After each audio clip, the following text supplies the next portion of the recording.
This video is powered by the pros at Pascal Air Plumbing and Electric. Arkansas owned, Arkansas operated. GoPascal.com. Grant Hall, formerly of the press row, coming up shortly here. We do have good news on Dalton Wagner. He continues to practice this week, according to Sam Pittman on the teleconference. And so the two starters offensively that were not there on Saturday against LSU, they'll be there against Ole Miss. Getting your starting right tackle back is a nice thing, isn't it, Matt? Especially when you got a running quarterback, and it feels like Arkansas's offense is at least up to back up to health-ish. 100%. Get your starting right tackle back. Get KJ back.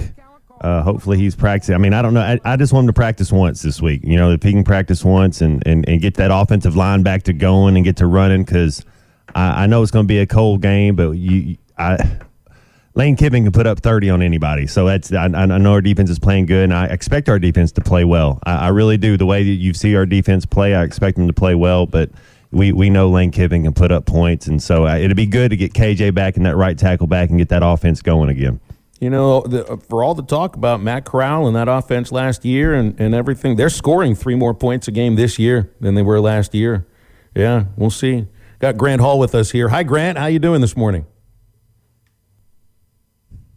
Matt, just heard Matt talking about KJ Jefferson, and I went to practice yesterday for the first 15 minutes that we get to watch, and he was out there, and I thought had some pretty good zip on the football, you know. So I think he's going to be the guy this week. I mean, it sounds like he really hasn't been practicing. I mean, throwing very much more than I know. Not practicing, but he means he hasn't been throwing very much. So that's good to hear. If you got a chance to see him throw. That they had, I mean, zip on the football. That's good to hear. Hopefully that stays throughout the week, because Wednesday's not Saturday. But it sounds like, you know, from what you're telling us, the rest, specifically the rest of not playing, not getting hit, not throwing the football, may have paid off. Yeah, that was kind of the plan, you know, and I just was reading that Arkansas and Ole Miss are, I guess, 2 of the 5 Power 5 teams that average both 200 rushing and passing yards, so, you know, good balance. And this, I don't know how much you guys have gotten to see this Quinshon Judkins, but there's another true freshman, really good running back. He's taken the lead in rushing over Arkansas's guy Sanders, and really last week I thought Harold Perkins Jr. played a Heisman-worthy game. And so I was thinking, well, you know, am I going to vote for a freshman this year? And I heard a couple of guys the other night on the SEC network also mentioning him as a Heisman candidate. So, you know, there you go. He made some time. I mean, Malik, it was like Malik was shocked to see somebody just as athletic and fast as him out there, because if he wasn't out there, Malik had a couple different times where he would have took off and got some big games if it wasn't for Perkins tracking him down, no question. Yeah, 4 sacks, 2 forced fumbles, I guess, and this, I guess, was with the flu from what we read. So it was like Michael Jordan-esque in that way. Grant, I mean, we're going to look at what happened last week, and I think Perkins won the game for them. I think if he's not out there, they don't win. Arkansas wins that game. But it's a different offense that Arkansas is putting out there now. You have your quarterback. You have your right tackle. And there's no doubt about it. Like when KJ is back there, it's much different than having either Malik or Cade. It's like you'd really like to, for your second string, be able to take the strengths of both Hornsby and Fortin and meld them together. Because Fortin, you know, he's got nice touch on the ball when he throws it, and Malik can fly. I wonder about his ability to evade some tacklers sometimes.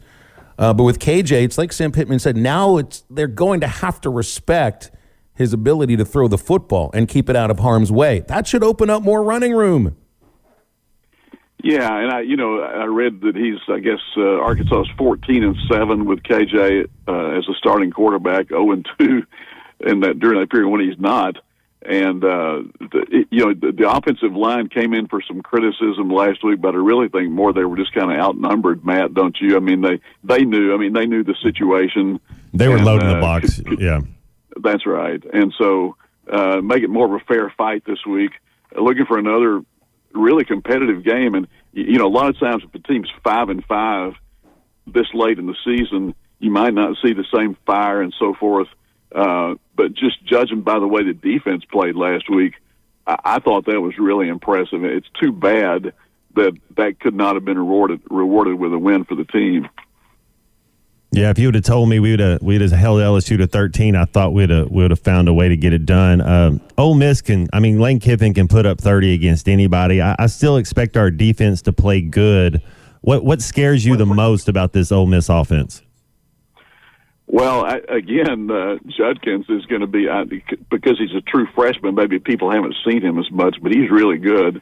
And the quarterback is good, and Kiffin always seemingly has good offenses, but one thing, Matt, get your opinion about this too. You got two teams coming off really crushing defeats, and so to me, it's which one can kind of get back off the mat better this week. I also think the fact that it's going to be in the 30s, maybe even the 20s before the game's over Saturday could help Arkansas.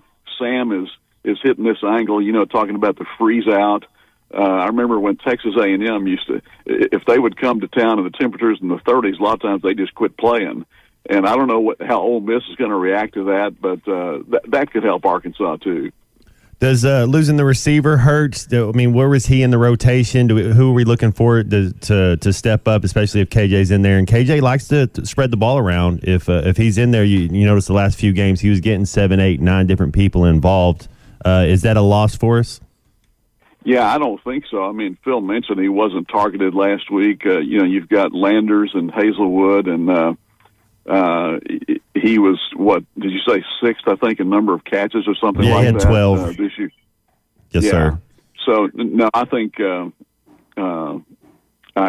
fact that, I guess if Sam said this morning that he quit the team, a lot of times if a guy leaves, they'll have more flowery language than that, or they'll talk about mutual decision or something. I think the team's going to go right on with what they have. Yeah, it ends up becoming less of a distraction and an opportunity for somebody else like Keytron or Bryce Stevens. Today 500th game at Walton Arena, Grant.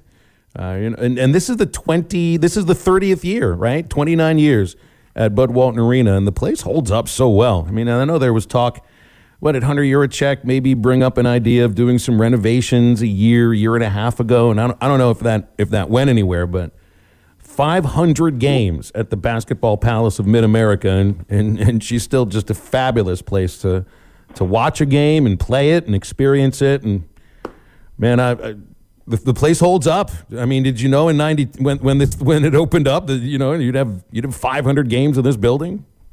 I just remember that Frank Broyles was sweating bullets, and he was waking up at 2:00 and 1:00 in the morning. As it came down to to whether they could open on time, and the building wasn't quite finished when they opened. But it's interesting that there's that milestone, and then tomorrow night I think Mike Neighbors goes for his 100th win at Arkansas when the women play in there against Kent State tomorrow night. Should be fun. When Hunter Yurachek spoke a couple of weeks ago to the Hogs Illustrated luncheon group, I believe I remember hearing him say that they have sort of put these renovations or improvements to the arena maybe back a year and a half or 2 years. And I was talking to Mike Irwin yesterday, and he's heard this rumor about maybe building a new arena at the fair. Have you heard anything about this? That's all it is strictly a rumor. But rather than spend a whole lot of money to renovate and renew, and can you do it in time for the next season and so forth, might they build a completely new arena? The Braves have a new baseball stadium every 10 years, don't they, Phil? And the Rangers too, right? That's what I meant. there are plenty of other buildings, and I'm trying to think of a basketball arena where this has been the case, and I can't yet. But yeah, the Rangers ballpark, they replaced it after I think 25 years. I think the Braves wasn't quite. Even placed. Three River Stadium was 30 years old when they replaced it. Same with veterans. So 30 years seems to be like a going rate for some buildings. I'd not heard a thing about maybe trying to build a new arena. But man, that's the first I'd heard of that. And if you're going to do it, that means it's probably off campus. Everything else is on. I'm counting Baum Stadium as on campus, even though it's just a little farther south. That would be a whole different direction. I mean, a totally different direction. Yeah, that would be. And again, I mean, it's just strictly a rumor, but it's kind of something fun to think about, I guess. I mean, Bud Walton is showing its age a little bit. It's still obviously an amazing arena with a great winning record and all that. But again, how do you, if you're going to do big changes, how do you do them in 6 months or something? And like, do you play in Barnhill during that time? People also, you sort of wonder about Barnhill and the future of that building too. Kind of wonder, like, what changes could you make? I mean, I think what you'd want to do, if you're doing any changes at Bud Walton Arena, it's allowing like a walk-around concourse where you can still see the game, maybe something like that. And maybe the entry, instead of like, walking up that set of stairs, it's like you're already on level with where the seats are located. And maybe some of the suites get relocated a little closer to the floor. But when the place is sold out on the basis like this, I guess renovations are a little difficult to come by. The place is sold out. It's like, where are you going to build? What are you going to change? Yeah, and originally they talked about maybe 15 to 17,000 seats, and then they kept seeing ways to put more and more seats in there. And I don't know, maybe if you're up in the balcony, you feel a little bit disconnected from the whole thing. I don't know, but don't get me wrong. It's obviously a great arena, and they have a great atmosphere in there. But it's kind of interesting to think about. I've always kind of wondered about that area down there where the RV park is. Could you maybe do something down there? Yeah, Hogs play tonight. Is this right? Yeah. Hogs play tonight. What do we like to see tonight with the South Dakota State? That's right. I see it there. South Dakota State's a good team. They won 30 games last year, Matt, and I think they lost 3 guys, a couple to transfer, but they got 4 returning players who played a lot last year, and Eric scheduled them. This is one of the games he scheduled to get them better. And they, of course, everyone's wondering about Nick Smith, but the guys that they got out there playing didn't look too bad the other night. Phil, they caused 30 turnovers. That was fun to watch. That was fun to see in person. They can get after you defensively. I don't know about the 3-point shooting. It's not very good right now. And you'd like to see maybe I tell you, watching those games last night, I don't know if you all watched, Michigan State and Kentucky and Duke and Kansas, but a lot of big guys. And Eric has gotten this team a lot taller, and they have great wingspans, but they could sort of still use another big guy in the middle, I think. Well, I wonder about the 3-point. I'm not sure if it's going to be a 3-point shooting team at all. Even with Nick there, he's like the one. But that's not the strength of this team, and I don't think we need to worry about it all that much. Just got to have to hit a couple. Phil, do you think you got to hit a couple just to keep them honest? Like, I mean, you got to be willing to shoot it. We can't shy away from it, though. I saw a thing last night, guys, that Arkansas is 18-1 to win the national championship. I think Houston was 8-1. They're loaded this year, and then so Arkansas had the 7th, I guess, the lowest odds in that sense to win the whole thing.